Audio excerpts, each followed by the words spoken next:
who is the ideal, and I've been asking this question to other people this week, who is the ideal third quarterback now that we know that Brock Purdy's not going to be out until December, or at least it doesn't look like it. On the surface, it looks like he's probably going to miss all of training camp, all of the preseason, and probably is going to step in week 2. That'll be my guess when Purdy will be ready to roll.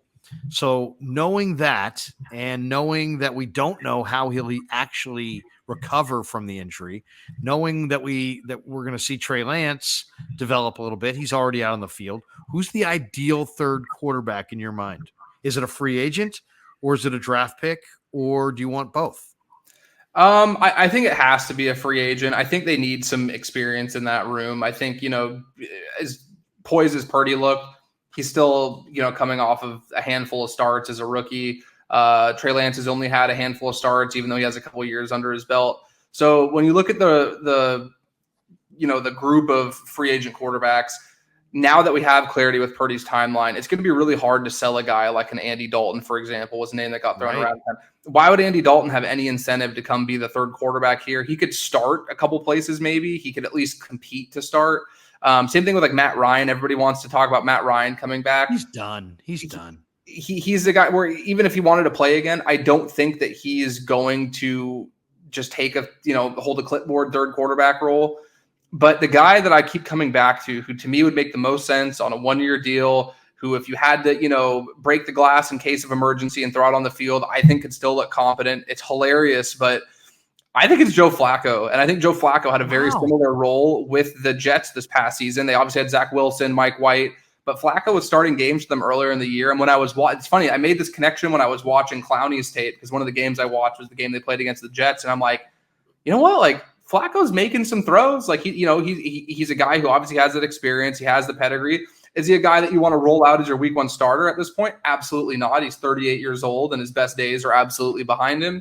But I think he's somebody who would feel comfortable in that mentorship role, knowing that, hey, if all goes well, Purdy and Lance are going to be the top 2 guys on the depth chart in whatever order that sorts out. Your role is to be kind of that mentor, be that, veteran presence. And if we need you, which it's happened the last few seasons, we've needed that third quarterback, we can count on you. And at the same time too, I don't think the Niners are going to be eager to throw a ton of money at a guy who might not get to see the field. I think that they aren't in a position where they can pay a third quarterback $5, $6, $7 million a year. So you start looking at even guys like Gardner Minshew, or Winston looks like he's going to be cut soon.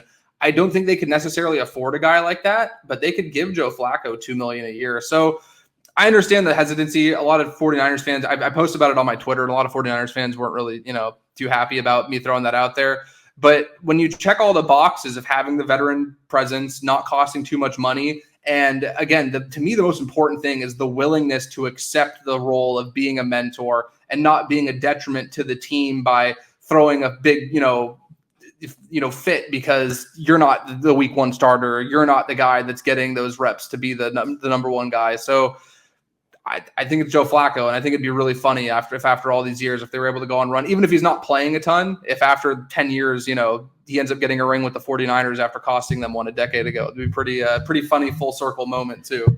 Well, it's an interesting dilemma because now that Purdy's going to be back and you got Trey Lance still sitting there, yeah, I like the idea of Marcus Mariota. I'm not even totally adverse to Baker Mayfield, and I'd be fine with Andy Dalton. But I don't see any of those 3 guys really wanting to sign up to be number 3.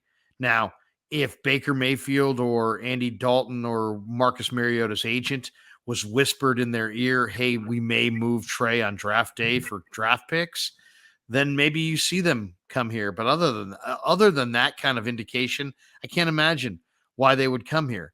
That being said, what'd you think of the combine, the quarterbacks of the combine? I thought, the guys that stood out to me, I liked what I saw out of Stetson Bennett.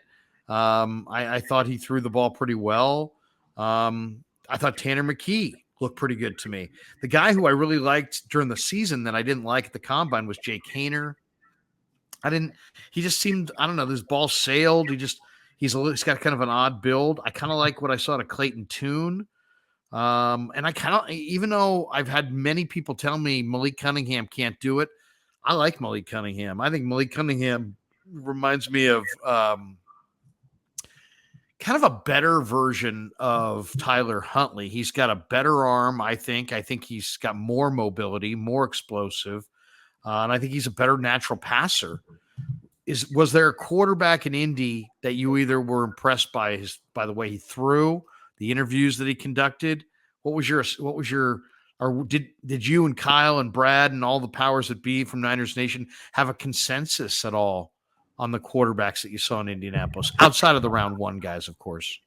Just strictly, so it's funny, just strictly from what I saw in Indianapolis, the guy who really stood out, who I think would make sense from a value standpoint that they could feasibly get, was a guy I had never heard of before being there and seeing him throw. And that was Tyson Bagent from Shepherd, which is a D2 school. And I thought he looked really good throwing the ball during drills. I was impressed with his interviews throughout the week. I had heard some good things, that he was interviewing pretty well too. And again, that's a guy where I don't think any team's, rushing to bring him in as the face of their franchise, but he's a guy who definitely could be there on day 3, who I think makes a ton of sense. I really liked Haener. I watched a decent amount of Fresno State games. I thought that game he played against UCLA in the beginning of the 2021 season was the kind of game that scouts and front office people fall in love with, where, he leads that comeback, gets hip replacement surgery the next day, just the toughness, the grittiness, all those, things that, as people in those circles love with guys coming out.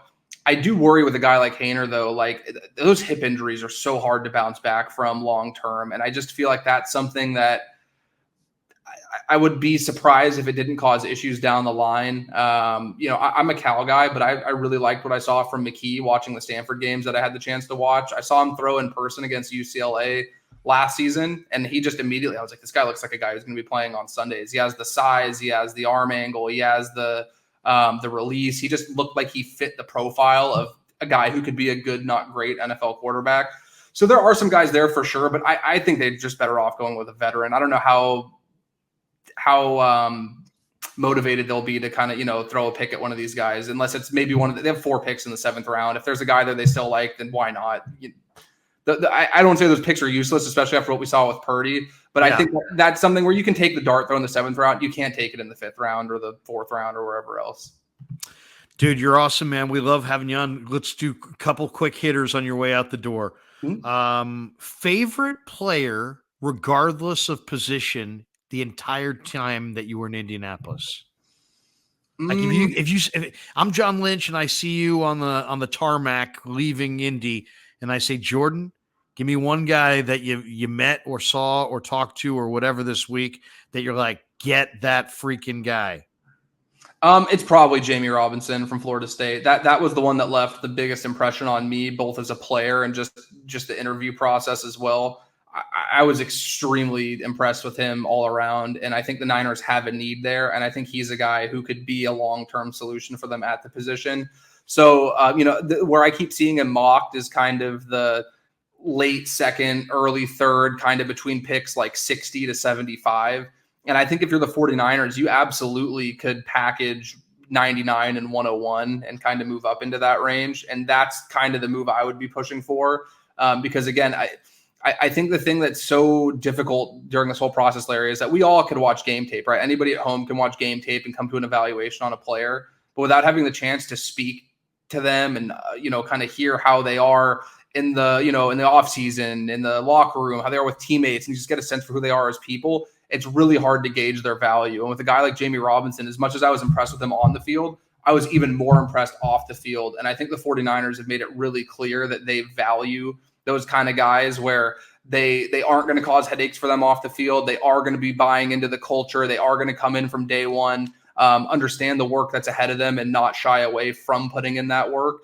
And I think that Robinson was a guy who just checked every single box possible. And if you have the ability, because I don't think there's any chance that they could get him at where they're picking now, but if you could move a couple of those compensatory thirds to move up into that late 2nd, early 3rd and get him, I would do it without thinking twice. I've been involved in so many of these personnel discussions with different people from around the league.